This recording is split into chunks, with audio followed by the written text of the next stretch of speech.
¿Cómo están? Me da gusto saludarles otra vez. Qué bueno que puede tomarse este tiempo para meditar en la palabra y para hacerlo juntos. Esta sesión es una sesión especial porque iniciamos una nueva serie. Esta nueva serie está basado en otra epístola, la epístola del apóstol Pablo a los colosenses. El trimestre tiene este título, Colosenses, la obra de Cristo en el creyente. Y el tema de esta sesión que hoy iniciamos es andando como es digno del Señor.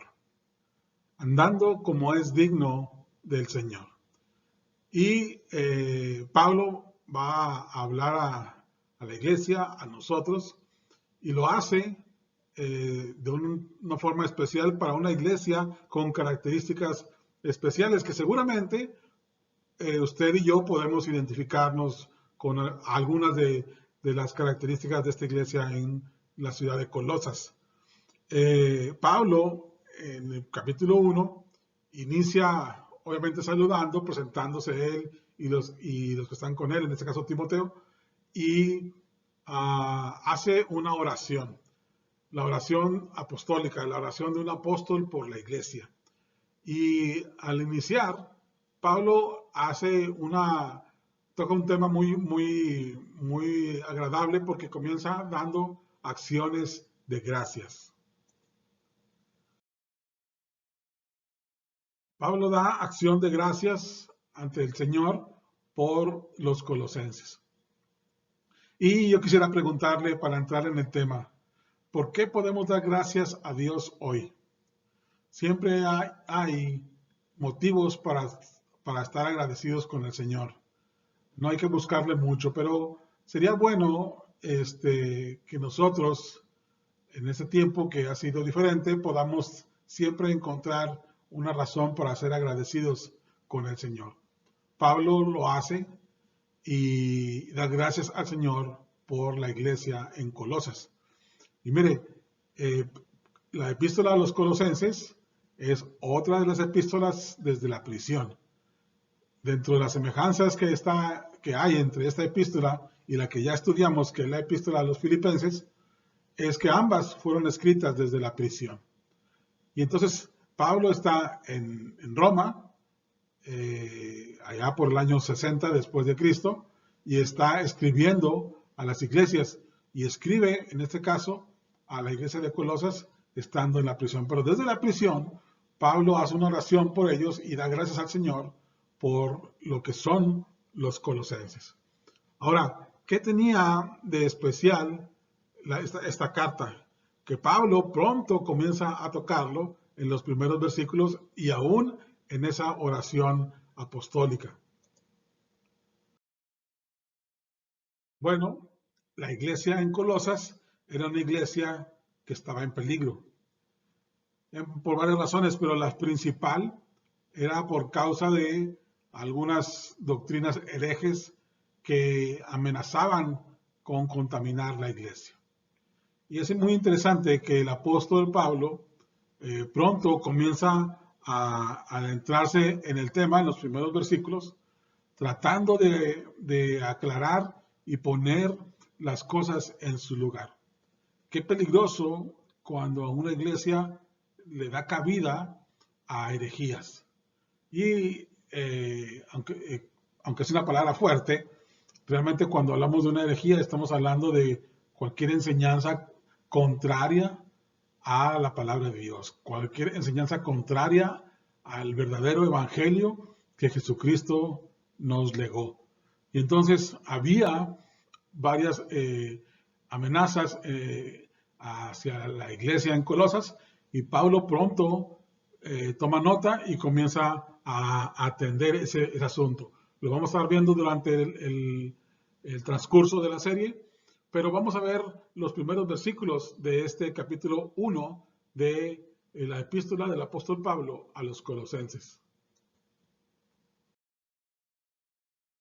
En el capítulo 1, versículos del 3 al 6, tenemos esta oración, el inicio de esta oración apostólica. Pablo dice, siempre orando por vosotros, damos gracias a Dios. Padre de nuestro Señor Jesucristo, habiendo oído, mire lo que dice aquí, de vuestra fe en Cristo Jesús y del amor que tenéis a todos los santos, a causa de la esperanza que os está guardada en los cielos, de la cual ya habéis oído por la palabra verdadera del Evangelio que ha llegado hasta vosotros, así como a todo el mundo, y lleva fruto y crece también en vosotros, desde el día que oísteis y conocisteis la gracia de Dios en verdad. Pablo comienza esta oración, decimos, dando gracias. Y nosotros pensamos, hay muchas razones para dar gracias. Pero mire qué grande razón, qué causa tan importante encuentra Pablo para dar gracias. Pablo da gracias a Dios por lo que los colosenses muestran. ¿Qué es lo que muestran? ¿Qué es lo que ha recibido el informe que ha recibido Pablo? Dice, habiendo oído de vuestra fe en Cristo Jesús y del amor que tenéis a todos los santos a causa de la esperanza que os está guardada en los cielos. Sí, Pablo da gracias por la esperanza que tenemos. ¿Cuál es su esperanza, mi hermano? ¿Cuál es la esperanza que el cristiano posee y que nada ni nadie nos la puede arrebatar? Qué hermoso poder nosotros también agradecer así al Señor, la esperanza que Él ha puesto en nuestro corazón. Es motivante, es refrescante recordar siempre que descansamos en una esperanza que es firme, que es segura, ¿no? No es una esperanza como un deseo, apenas un anhelo. No, es la seguridad que tenemos de que en Cristo hay una nueva vida y que Él controla y que Él es Señor de nuestra vida. Pero esa esperanza, ¿cómo se manifiesta? Y Pablo aquí lo dice. La fe y el amor como frutos de esta esperanza en los cielos.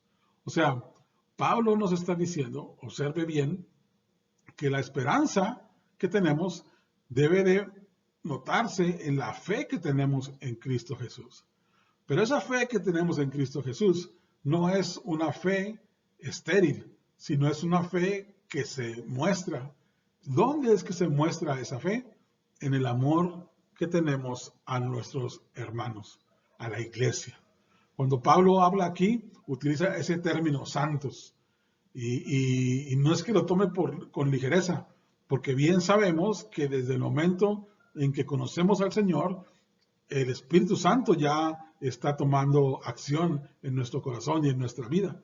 Y entonces los santos, los apartados, los únicos, los escogidos, a ellos, los que formamos la iglesia, Pablo les llama santos.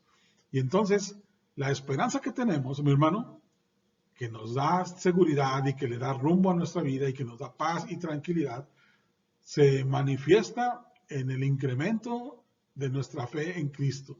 Pero no es una fe que solamente es teórica, sino que se plasma en el amor que tenemos para nuestros hermanos, para la gente que está a nuestro alrededor, para nuestro prójimo. Por eso da gracias. Y así inicia Pablo esta oración. Ahora, vamos a ver cómo continúa esta hermosa oración que Pablo hace por los colosenses. Ahí, en el capítulo 1, pero ahora los versículos del 7 al 9. ¿Qué dice Pablo? Pablo dice, como lo habéis aprendido de Epafras, nuestro consiervo amado, que es un fiel ministro de Cristo para vosotros, quien también nos ha declarado vuestro amor en el Espíritu. Por lo cual también nosotros, desde el día que lo oímos, no cesamos de orar por vosotros y de pedir que seáis llenos del conocimiento de su voluntad en toda sabiduría e inteligencia espiritual. Mire, la oración del apóstol, después de dar gracias, reconoce luego el buen trabajo de este ministro de Cristo, como lo llama Pablo, que probablemente sea uno de los fundadores o pastores de esta iglesia en Colosas, Epafras, y él, Pablo lo reconoce, el buen trabajo que tiene, pero también hace una petición.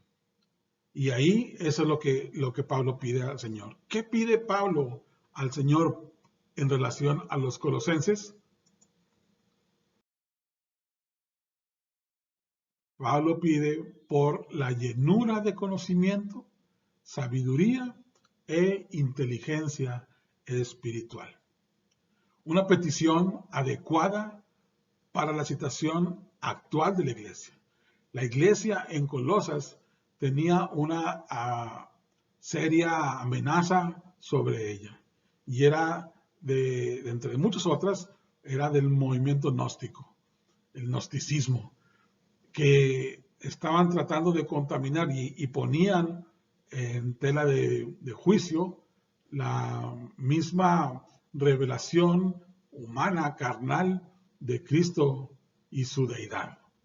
Miren, que quise poner aquí un poquito una definición de qué es el gnosticismo según el comentario del mundo hispano, y mire cómo lo define. Gnosticismo es realmente un sistema de conocimiento opuestos al cristianismo. Es una serie de filosofías. Se opone al cristianismo ortodoxo de los primeros siglos, del siglo II y el siglo III.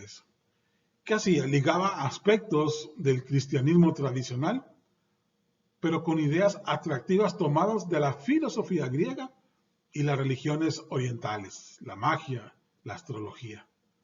Sus temas principales eran los siguientes. El Dios verdadero es espíritu puro y mora en el ámbito de luz pura, separado totalmente de este mundo oscuro. Este mundo es malvado porque está compuesto de materia y la materia es malvada. Mire cómo hace esa separación, ¿no? Y cómo ya a uno que comienza a leerlo aquí, ya comienza uno a entender cómo está sesgándose y contraponiéndose a la enseñanza bíblica. Dios, como es puro, mora en un ámbito de luz pura y está separado totalmente de este mundo oscuro. Y entonces, en esa dualidad, ya nos está poniendo una distancia y está dejando de lado esa labor de Cristo, que justamente vino para volver a relacionar al hombre con Dios. Porque lo que estaba en medio, Cristo lo separó, Cristo lo quitó para que el pecado no se enseñorease más sobre nosotros, y entonces nos volvió a unir con nuestro Dios. Pero veamos lo que sigue diciendo esa definición acerca del gnosticismo. En algunas personas, dice, pero en algunas personas hay una chispa de espíritu puro. Tales personas espirituales necesitan ser rescatadas de este mundo malvado, por lo tanto así hace falta un Salvador.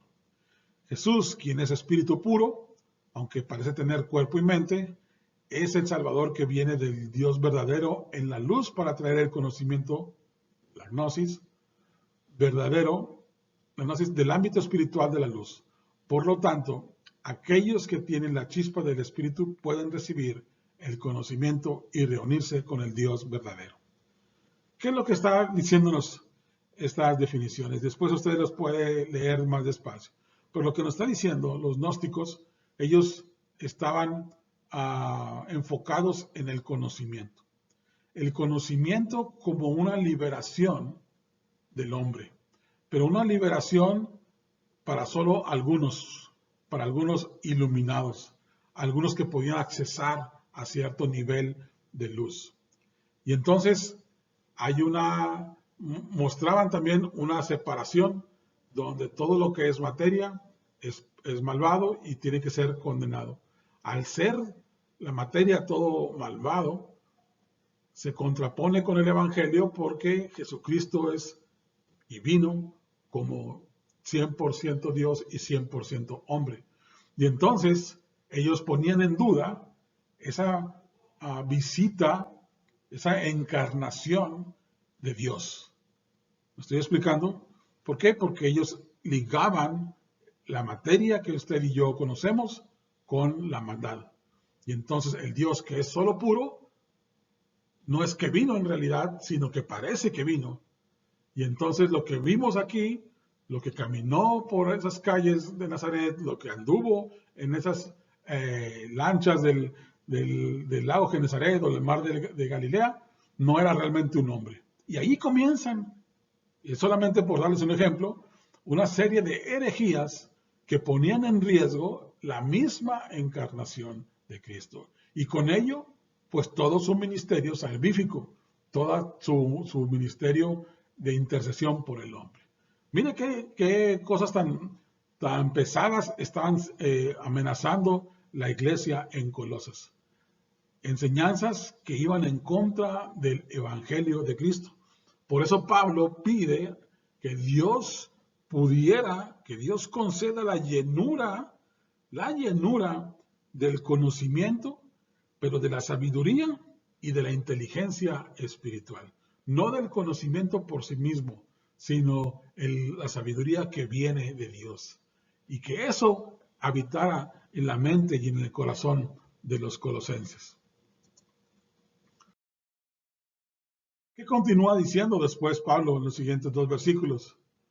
Dice, para que andéis como es digno del Señor, agradándole en todo, llevando fruto en toda buena obra y creciendo en el conocimiento de Dios, fortalecidos con todo poder, conforme a la potencia de su gloria, para toda paciencia y longanimidad. Mire, mi hermano, observe que este pasaje le está dando rumbo, está encuadrando lo que ya acabamos de leer. Cuando Pablo habló de la acción de gracias, cuando Pablo pide por la llenura de sabiduría espiritual, y ahora nos dice, nos da el eslabón que une las dos ideas, y nos dice, ¿por qué es importante esas dos cosas? Mostrar nuestra fe en amor, mostrar nuestra fe creciendo en Cristo, nuestro amor a los santos, porque es importante el conocimiento espiritual, la sabiduría que viene de Dios, porque de esa manera podemos andar como es digno del Señor, como es digno del Señor, y podemos agradarle, dice, en todo, y además llevar fruto en toda buena obra. ¿Qué está diciéndonos el apóstol Pablo? Bueno, Pablo nos está hablando de la vida de santidad. La oración de Pablo, del apóstol, esta oración apostólica es para que la iglesia agrade al Señor, andando como es digno. Observe la manera en la que Pablo va avanzando en los temas y desemboca justamente en esta invitación que puede ser también una demanda, pero que realmente Pablo lo está poniendo como nuestra aspiración. O sea, aspirar, que el cristiano en Colosas aspire a un nivel de vida que agrada al Señor. Pablo, ubiquemos un poco y recordemos que Pablo está en la cárcel. A Pablo le llegan noticias de cómo están las iglesias. Y cuando llega el momento en que le pasan el reporte de la iglesia en Colosas, le dan todas las cosas buenas, todos los beneficios y las virtudes que los colosenses muestran. Pablo, con gozo, agradece al Señor. Y ahí yo me puedo imaginar a él, su espíritu, su ánimo, su deseo renovado por las buenas noticias. Pero en el reporte que recibe, ahí en la cárcel, también le hablan sobre las amenazas.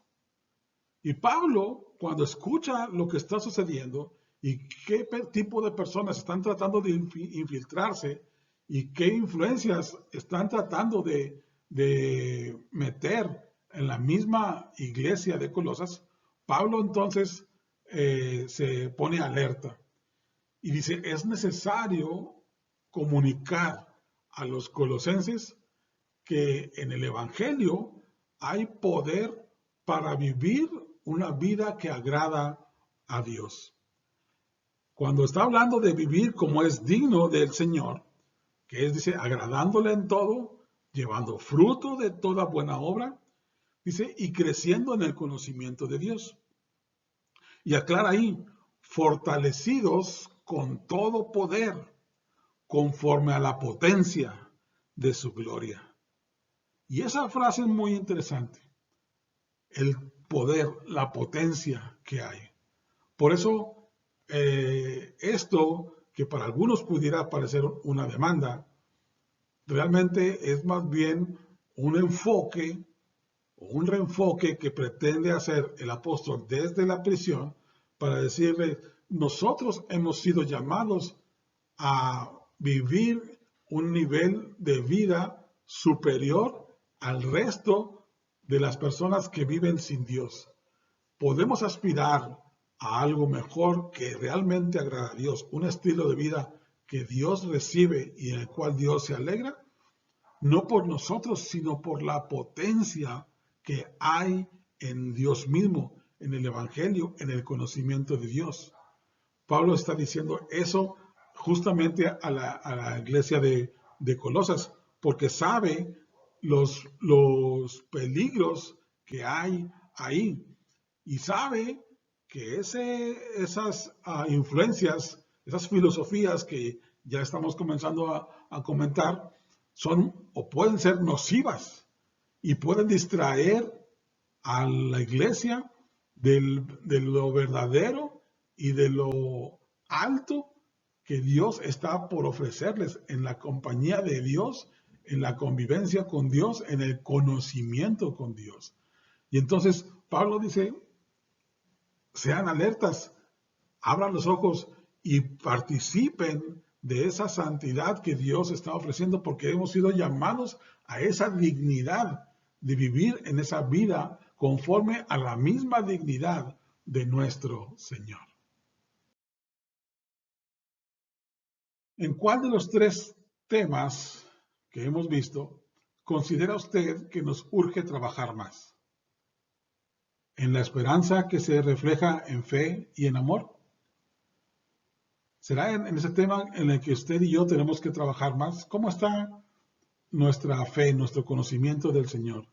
Esa esperanza que tenemos en Él, ¿dónde se refleja? ¿Se refleja en nuestra fe que crece y se fortalece? ¿Se refleja en el amor, en el servicio que damos a nuestros hermanos? O quizá tengamos hoy un tema más urgente de ser llenos de sabiduría espiritual. ¿Cuánta información corre por nuestros dispositivos, por nuestras pantallas? ¿Cuánta distracción hay? ¿Cuántas amenazas? ¿Cuántas enseñanzas falsas que nos alejan solamente de la vida que le agrada al Señor? Y nosotros no sabemos discernir. Y nosotros no nos tomamos el tiempo para estudiar. Qué bueno que usted hoy lo ha hecho y ha tomado estos minutos. Pero Pablo nos está diciendo, tenemos que ser llenos de una sabiduría no humana. No se trata solamente de libros, no se trata solamente de conocimiento, se trata de esa sabiduría que Dios nos transmite porque le conocemos a Él. Me explico, no porque leemos mucho, no porque escuchamos mucho, no porque sepamos mucho, porque seamos no, sino porque en el conocimiento de Dios, Él nos da sabiduría espiritual.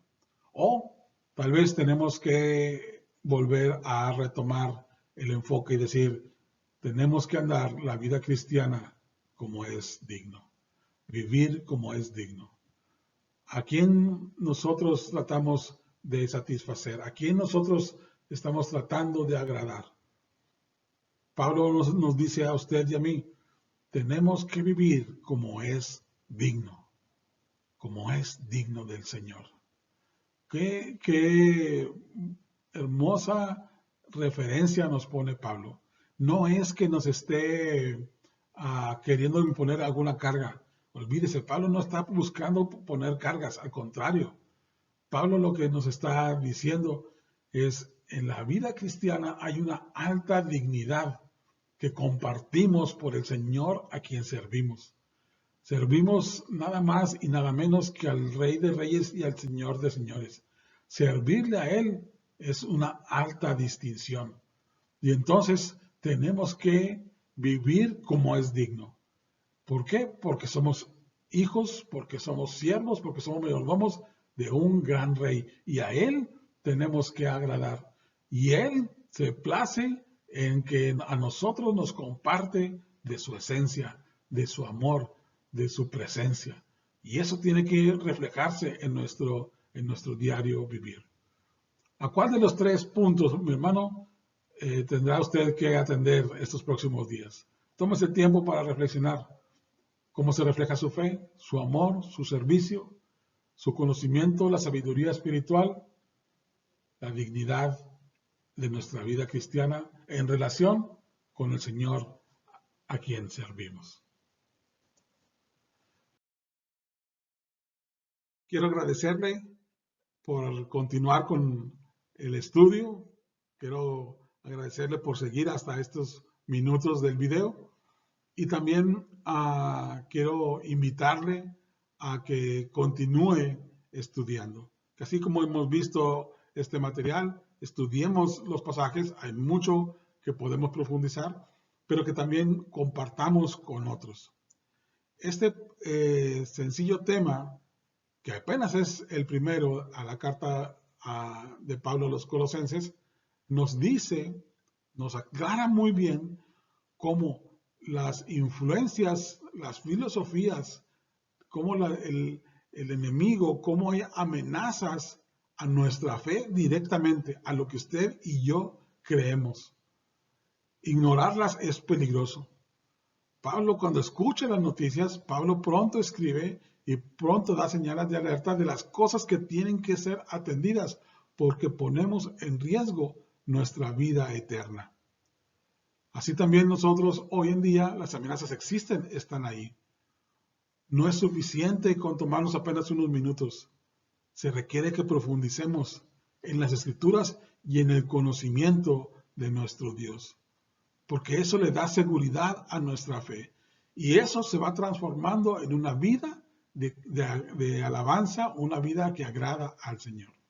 Gracias de nuevo por hacerlo, hermano, por estudiar. Invite a otros, comparta este video y esperamos en las próximas sesiones continuar estudiando la epístola de Pablo a los Colosenses para entender lo que Cristo hace en la vida del creyente. Dios les bendiga, hermanos, sigamos cuidando. Aún los tiempos extraños, los tiempos diferentes no terminan. Estamos en una época de contagios, una época de que tenemos que cuidarnos. Roguemos al Señor que nos mantenga y que nosotros podamos colaborar en que esto se reduzca y que pronto podamos tener momentos de adoración, de estudio de la palabra en comunión presencialmente y poder compartir cara a cara lo que el Señor revela o nos revela al estudiar su palabra. Confiamos en que pronto así será. Dios les bendiga, Dios les guarde.